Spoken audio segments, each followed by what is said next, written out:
نامعلوم افراد نے نوشکی میں قومی شاہراہ پر بس سے 9 مسافروں کو اغوا کر کے قتل کر دیا۔ مقتولین کی لاشیں قریبی پہاڑی کے قریب پل کے نیچے سے ملی ہیں۔ مسلح افراد نے سلطان چڑھائی کے مقام پر ایک اور گاڑی پر بھی فائرنگ کی۔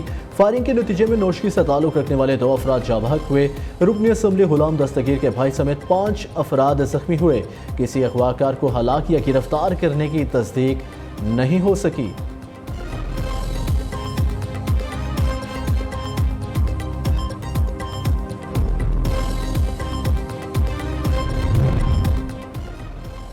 وزیر اعلیٰ بلوچستان میر سرفراز بگٹی کی نوشکی میں بے گناہ مسافروں کے قتل کی مذمت، کہا ملوث دہشت گردوں کو معاف نہیں کیا جائے گا۔ ریاست اپنا کردار ادا کرے گی۔ مسافروں کا قتل غیر انسانی فعل ناقابل معافی جرم ہے۔ دہشت گردوں کو ان کے منطقی انجام تک پہنچایا جائے گا۔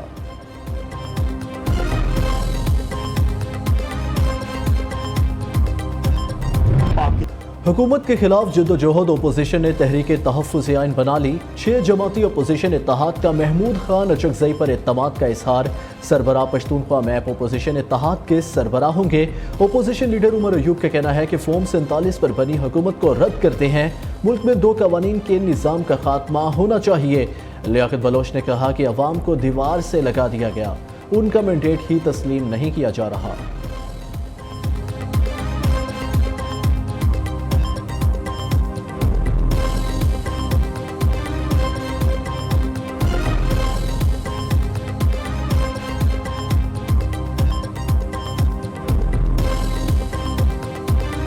پاکستان کے عوام جن کو بالکل دیوار سے لگا دیا گیا ہے اور ان کے کسی مینڈیٹ اور فیصلے کو تسلیم نہیں کیا جا رہا، اس کے لیے ایک بڑی مشترکہ جدوجہد کی ضرورت ہے۔ 19، 20 اور 21 کو ہماری مرکزی مجلس شورا کا اجلاس ہے۔ اس سلسلے میں ہم اپنا ایک حتمی جو نقطہ نظر ہے اپنی شورا کے اجلاس کے بعد پیش کریں گے۔ بلوچستان میں بیٹھ کر غیر ملکی سرمایہ کاری کے خلاف بات کرنا سازشی بیانیے کا تسلسل ہے۔ نون لیگ کے سینیٹر طلال چودھری کا اپوزیشن لیڈر عمر ایوب کا جواب، خانہ کعبہ کے عکس والی گھڑی کروڑوں روپے میں فروخت کرنا آپ کا منصوبہ تھا جو قوم جان چکی ہے۔ امدادی سامان پر علی امین اور ایک اور ٹک ٹاکر کی تصویر چھاپ کر 9 مئی کے فسادی لشکر نے ایک اور یو ٹرن لیا ہے۔ فساد، انتشار اور 9 مئی کی سوچ کو آگ کو سیاسی شعور کہنا بے شرمی کی انتہا ہے۔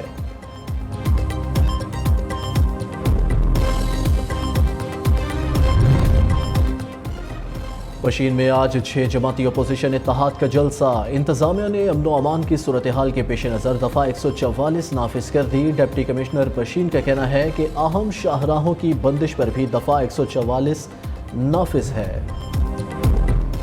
بہاول نگر واقعے پر سیکیورٹی اور پولیس حکام کی مشترکہ ٹیم انکوائری کرے گی۔ آئی ایس پی آر کا کہنا ہے کہ قوانین کی خلاف ورزی اور اختیارات کے ناجائز استعمال کی ذمہ داری کا تعین کرنے کے لیے انکوائری کی جائے گی۔ پنجاب حکومت نے جوائنٹ انکوائری ٹیم قائم کر دی۔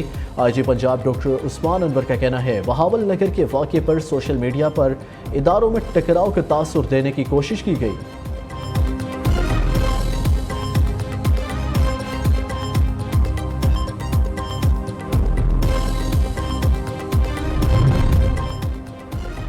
پاکستانی معیشت قدرے بہتر کارکردگی کا مظاہرہ کر رہی ہے۔ سربراہ I M F Kristalina Georgieva کا کہنا ہے پاکستان آئی ایم ایف کے ساتھ پروگرام کامیابی سے پورا کر رہا ہے۔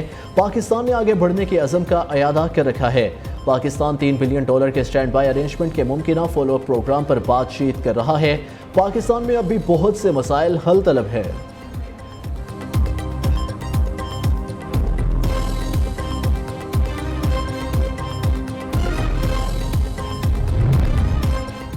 ایشیائی ترقیاتی بینک کی آؤٹ لک رپورٹ حکومت کی درست اقتصادی پالیسیوں کی توثیق ہے۔ وفاقی وزیر برائے اقتصادی امور آحد چیمہ کہتے ہیں اے ڈی بی کی رپورٹ میں پاکستان کی معیشت کے بارے میں خوشائند امکانات کا اظہار کیا گیا۔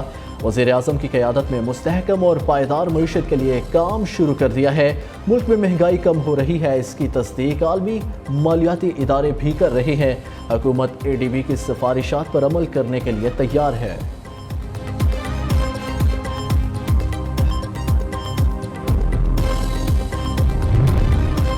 وزیر اعظم محمد شہباز شریف سے وفاقی وزیر خزانہ محمد اورنگزیب کی ملاقات۔ وزیر خزانہ نے وزیر اعظم کو اپنے آئندہ دورہ امریکہ کے بارے میں آگاہ کیا۔ امریکہ میں عالمی مالیاتی ادارے، ورلڈ بینک اور دیگر اداروں کے ساتھ اپنی طے شدہ ملاقاتوں کے حوالے سے وزیر اعظم سے گفتگو کی۔ ملاقات میں ملک کی مجموعی معاشی صورتحال پر بھی تبادلہ خیال۔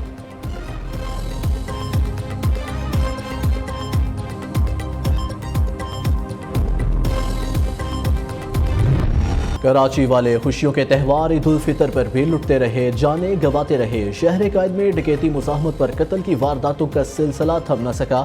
کراچی کے علاقے ڈیفنس فیز 5 میں فائرنگ سے زخمی شخص جناح اسپتال میں دوران علاج جانبر نہ ہو سکا۔ گلشن اقبال میں ڈاکو نے شہری کو ATM سے نکلتے ہوئے گولیاں ماری۔ مقتول تراب کی نماز جنازہ ادا، واقعے کا مقدمہ درج، لواحقین کی انصاف کے لیے دہائی۔ مقتول تراب 3 بہنوں کا اکلوتا بھائی اور 2 بچوں کا باپ تھا۔ والد کا قاتلوں کی فوری گرفتاری کا مطالبہ۔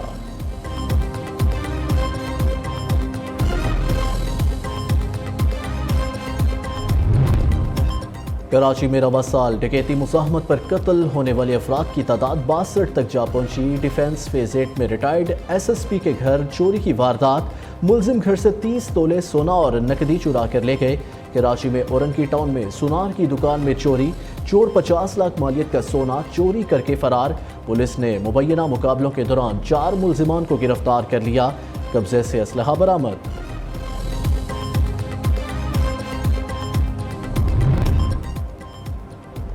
کراچی سے جانے والی ٹرین میں پولیس اہلکار کا خاتون پر بدترین تشدد، پولیس اہلکار نے خاتون پر تھپڑوں کی بارش کر دی۔ خاتون کو روکنے کے باوجود پولیس اہلکار تشدد کرتا رہا۔ واقعے کا DIG ساؤتھ ریلوے نے نوٹس لے لیا۔ ملوث پولیس اہلکار کو حراست میں لے کر مقدمہ درج کر لیا۔ پولیس اہلکار حیدرآباد ریلوے اسٹیشن میں تعینات ہے۔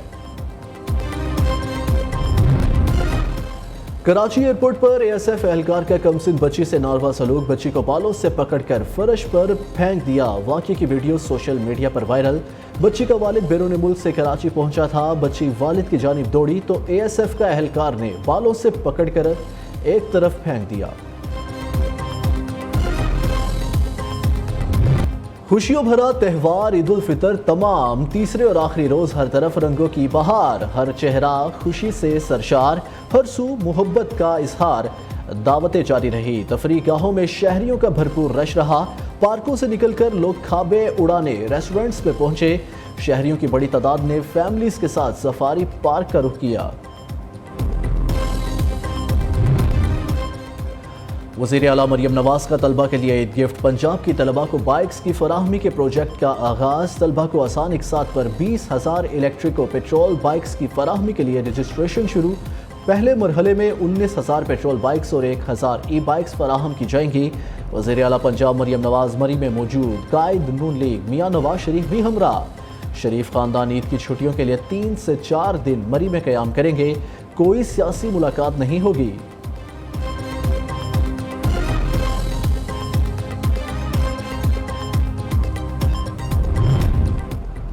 وفاقی وزیر داخلہ کا عید کے تینوں روز سیکیورٹی کی مجموعی صورتحال پر اطمینان کا اظہار۔ محسن نقوی کی بہترین انتظامات پر قانون نافذ کرنے والے اداروں کو شاباش، کہتے ہیں سیکیورٹی اہلکاروں نے اپنی عید کی خوشیاں قوم کے چہروں پر مسکراہٹیں بکھیرنے کے لیے قربان کی۔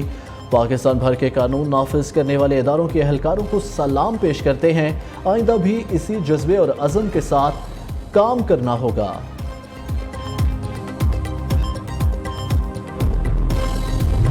جنوبی وزیرستان میں گوملزام ڈیم کے سیاحتی مقام پر رنگا رنگ میلہ، شرکاء کے لیے کشتی رانی، کھانے پینے کے سٹولز اور بچوں کے لیے مختلف قسم کے جھولوں کا انتظام، روایتی رقص کا بھی اہتمام۔ 3,000 سے زائد افراد کے میلے میں شرکت۔ علاقہ مکینوں نے امن و امان کے قیام کی کوششوں میں پاک فوج کا خصوصی شکریہ ادا کیا۔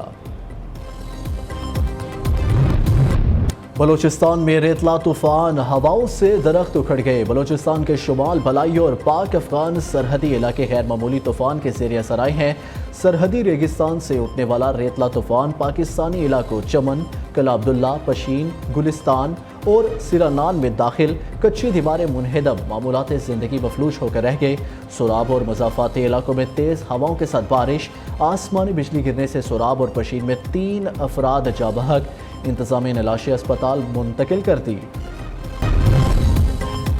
کراچی سمیت سندھ کے مختلف شہروں میں آج سے آندھی کے ساتھ بارش کی پیش گوئی۔ مغربی ہواؤں کا سلسلہ ملک کے بالائی علاقوں پر مسلسل اثر انداز۔ 13 اور 14 اپریل کو کراچی، سکھر، لاڑکانہ سمیت سندھ کے دیگر مقامات پر آندھی اور بارش متوقع۔ مری گلیات، راولپنڈی، اٹک، چکوال میں بھی بادل برسنے کا امکان۔ لاہور سمیت پنجاب کے بیشتر اضلاع میں موسم خشک اور گرم رہے گا۔